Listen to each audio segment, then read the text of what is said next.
សួស្តីបងប្អូនទាំងអស់គ្នាថ្ងៃនេះគឺយើងធ្វើការតាក់តែងមេខ្នុរតាក់តែងក្តាប់ខ្នុរបងប្អូនទាំងអស់គ្នាយើងមានក្តាប់ខ្នុរច្រើនដូចបានរៀបរាប់ខាងលើហ្នឹងបាទចឹងក្នុងដើមដល់ទៅមួយនេះមានផ្លែប្រហែលជាខ្ទង់40-50ផ្លែមានផ្លែទួយផ្លែធំផ្លែក្រិនអញ្ចឹងបងប្អូនមើលដូចផ្លែប្រភេទនេះគឺផ្លែវាអត់ធំទេ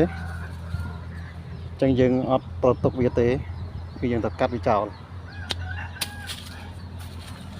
បាទអានេះផ្លែវាក៏ធំដែរចឹងទៅកាត់វាចោលដែរ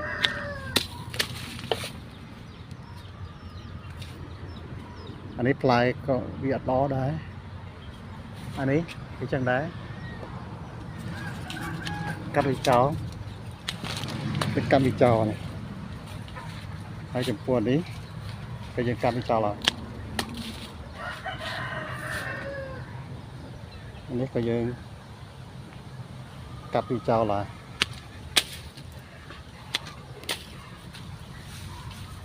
ហើយផ្សេងទៀតកាត់វាចោលហើយអរគុណចំពោះបងប្អូនដែលបានទស្សនាវីដេអូរបស់យើងខ្ញុំបាទ